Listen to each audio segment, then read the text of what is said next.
জাতিসংঘের একটি অনুষ্ঠানে যোগ দিতে যুক্তরাষ্ট্রে এসেছেন আওয়ামী লীগের যুগ্ম সাধারণ সম্পাদক ও পররাষ্ট্রমন্ত্রী ডক্টর হাসান মাহমুদ।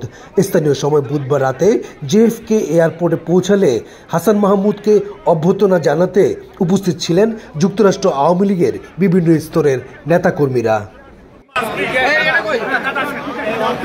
জানা যায় এ সময় কার আগে কে নেতার সান্নিধ্যে যাবেন তা নিয়ে যুক্তরাষ্ট্র আওয়ামী লীগের দুই গ্রুপের মধ্যে শুরু হয় ধস্তাধস্তি।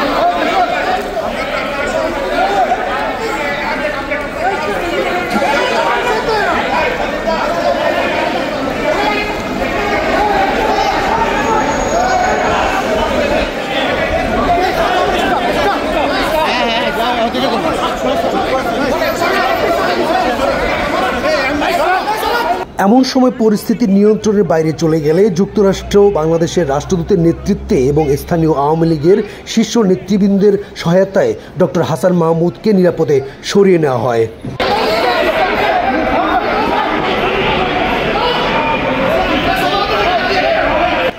এ সময় স্লোগান দিয়ে হাসান মাহমুদকে গাড়িতে তুলে দিয়ে হাতাহাতিতে জড়িয়ে পড়েন আওয়ামী লীগের দুই গ্রুপের নেতাকর্মী।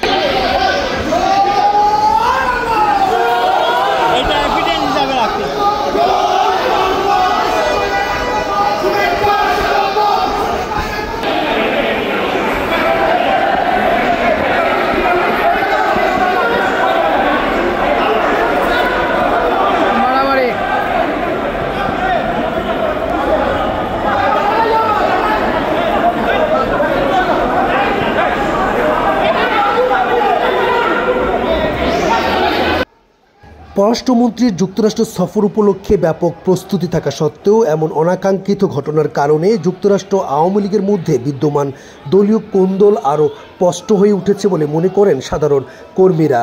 আজ কুইন্সের গুলশান টেরেসে পররাষ্ট্রমন্ত্রীকে সংবর্ধনা দেওয়ার আগে এমন ঘটনা তা প্রমাণ করল। তালুকদার বিপ্লব, ঠিকানা নিউজ ডেস্ক।